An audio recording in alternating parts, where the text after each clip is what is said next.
근데 이제 막 갔는데 그때부터 이제 PC 붐이 일어가지고 아, 여러분 그게 지금 거의 40년 전 얘기하는 겁니다 지금. 아,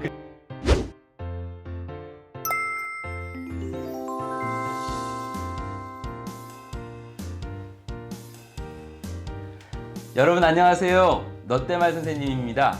오늘은 연세대학교 정보대학원에 재직 중인 최준호 교수님 모셨습니다. 교수님 안녕하세요. 네, 안녕하세요. 교수님 반갑습니다. 네, 고맙습니다. 교수님 학교는 연세대학교 신촌이지만 댁이 좀 멋이잖아요. 김포에서 왔어요. 여기까지. 네, 그래서 오늘은 차가 막혀서 1시간 반. 아 그래요? 네. 야, 1시간 반 걸려서 여기까지 와주셨는데 오늘 기대가 큽니다. 예, 교수님 소개 좀 먼저 좀 부탁드리겠습니다. 네, 연세대학교 정보대학원에서 UX 가르치는 최준호 교수이고요. 정보대학원은 국정원 이런 데하고 아무 상관없고요.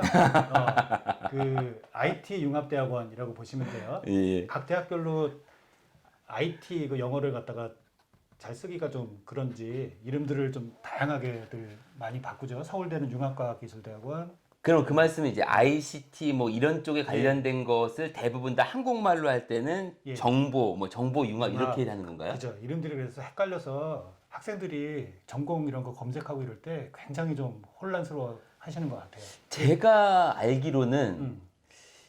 정보대학원, 정보융합대학원, 예. 뭐 융합인재 이런 쪽에 이름이 많은 걸로 알고 있어요. 각 대학마다. 그럼 예. 대부분 다 비슷한 거예요?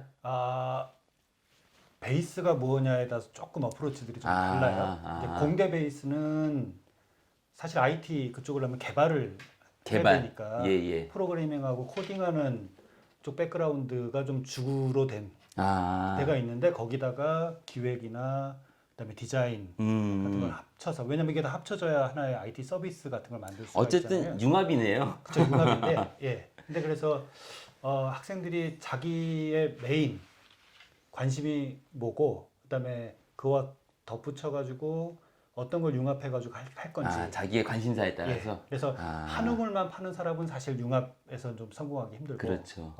그래서 양다리는 거쳐야 된다. 교수님 그러면 이제 학과 얘기는 나중에 제가 말씀드리고 교수님 연구 분야에 대해서 궁금한데 교수님께서 아까 전에 어떤 연구 하신다고 하셨죠?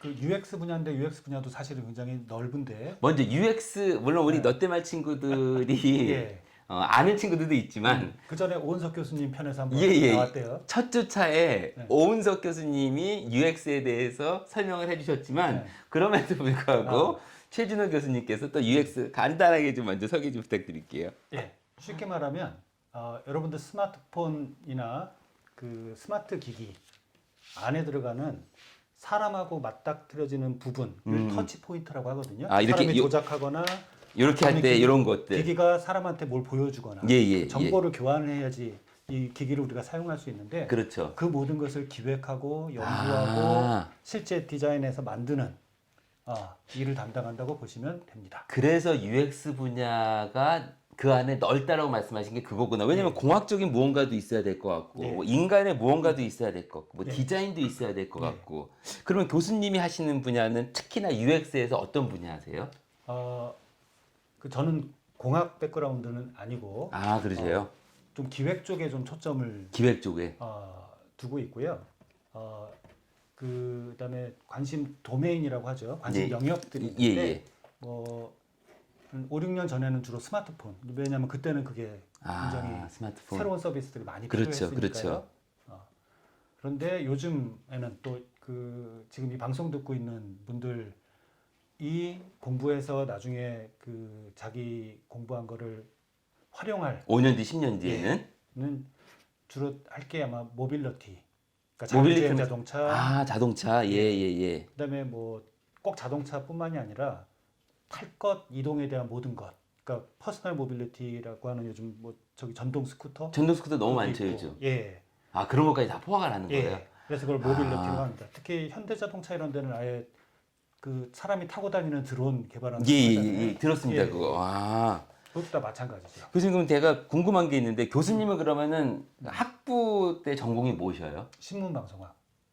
신문방송학. 예. 자, 그럼 신문방송학 전공으로 우리 롯데말 친구들은 대체로 신문방송학 기자 PD라고 생각하시는데 이런 패스트에서 어떻게 UX 전공까지 이렇게 오신 거죠?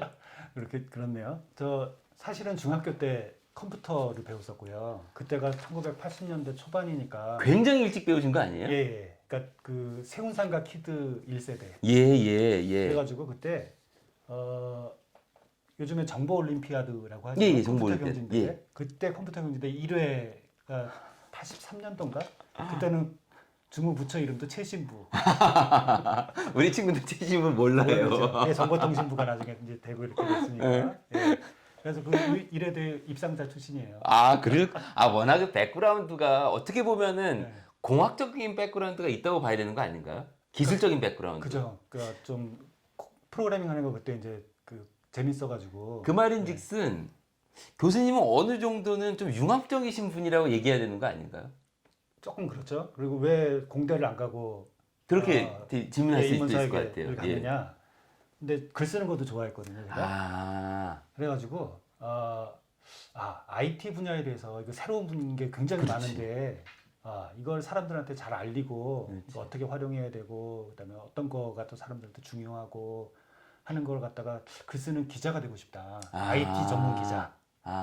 그래서 IT 컴퓨터 프로그래밍에 나 혼자 공부되니까. 그렇지. 그래가지고 신문학과를 가서 IT 기자가 되자. 하고 이제 갔어요. 근데 이제 막 갔는데 그때부터 이제 PC 붐이 일어가지고.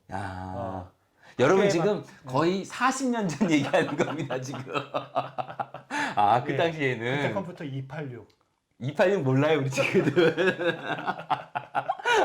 그러셨구나. 예. 그러면은 어떻게 보면은 교수님 말씀하시는 게 사실은 지금 상황인 것 같아요. 그게 무슨 맞아요. 말이냐면 우리 학생들한테 항상 융합 얘기하는데 그때 지금 우리들 학생의 모습 키우려고 하는 모습을 교수님은 어쨌든 스스로 그렇게 해나가신 것 같네요.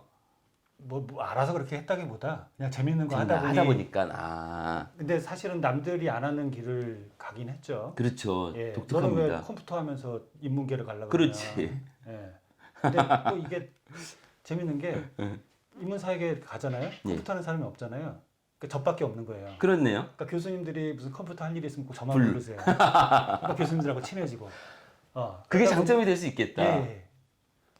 그래서 사실은 대학원 간 것도 거기 이제 박사 논문 쓰시는 그 박사과정 선배님께서 계셨는데 그때만 해도 타자기 치던 거에서 컴퓨터로 워드 프로세서 바꿀 때 할 줄 아는 사람 없으니까 이제 저한테 밥 사줘 가면서 논문 좀 이것도 쳐다오 편집 좀 해다오. 근데 그 이제 논문 계속 보게 되니까 이거 공부해가지고 논문 쓰고 이런 것도 굉장히 재밌네.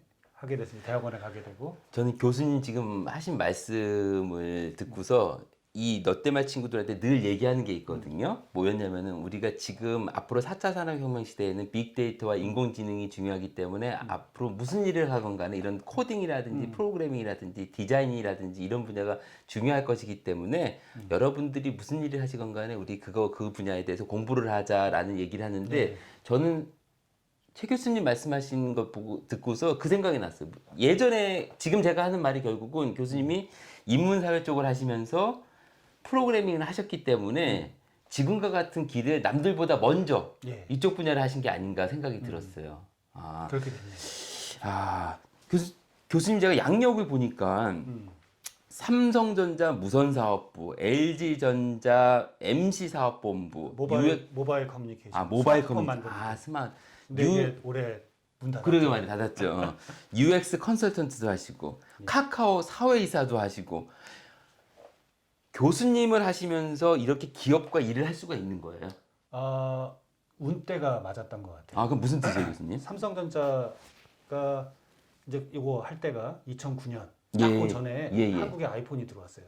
그렇죠. 예, 맞습니다. 2008년이요. 그때 그 전에 피처폰을 LG하고 양분해가면서 글로벌 탑 1, 2 그랬죠. 할 시절이었잖아요. 예. 대응이 늦었던 거예요. 그래서 키껏 만든 게 그때 옴내기. 그 터치만 되는 그냥 옴내기라고 하면 안 되는 거예요, 여러분. 원래는 옴내기가 아닌데 옴니아인데 옴니아가 워낙 엉망이라서 옴니아 플러스 쓰레기 해가지고 옴내기라고 우리가 하는 거거든요. 아이폰 나올 때.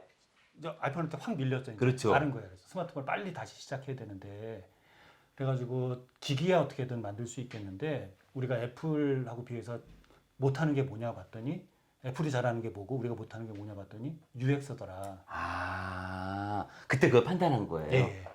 그 전까지는 그러면 UX를 삼성전자에서는 있었어요. 있었는데 어떤 식으로 됐냐면 자, 회사가 보면은 각 그 자기 맡은 일대로 부서가 있잖아요. 그렇죠. 예전에는 기술 담당하는 부서에서 아, 요번에 나오는 폰은 그 다른 회사 제품보다 조금 더 뭐 성능이 좀 빠른 그러니까 화면이 기술 좀 쪽에서 큰- 결정을 네, 했군요. 다 결정하고 아. 그다음에 마케팅 팀에서 그럼 이걸 어떻게 팔을까 해가지고 중요 피처라 그래요. 예. 유저 셀링 포인트라 그러는데 그걸 정해요. 아, 광고 모델은 누구로 하고 아. 이거 외관 디자인, 껍데기 디자인은 또 이런 식으로 해서 슬림하게 하고 뭐 이게 다 정하고 나서 그럼 안에 이제 사용법이라든지 이런 거 사람들이 어떻게 하면 이거 편하게 또 많은 콘텐츠를 제대로 사용할 수 있느냐는 맨 마지막 단으로 밀어놔요. 그 말인즉슨 사용자와 관련된 교수님께서 말씀하신 UX 사용자 경험은 처음 부분은 없는 거네요. 그러니까 그때는 뒷편으로 밀려났었죠. 이게 피처폰 때는 그래고도 됐는데 왜냐면 그때는 기능적인 게 오히려 더 그리고 중요했으니까. 그때는 그거 갖고 할 수 있는 콘텐츠가 많지가 없지. 않았어요. 맞아, 근데 맞아. 스마트폰이 일어났더니 컴퓨터인데 할 수 있는 게 이게. 너무 많아진 거예요. 근데 폰은 작지 입력하기는 어렵지. 그러니까 아주 정성을 다해서 지혜롭게 그 사람들이 어떻게 사용할지를 짜서 설계해가지고 편리하게 만들어 놓지 않으면 그렇지. 이걸 이제 팔 수가 없는 거죠.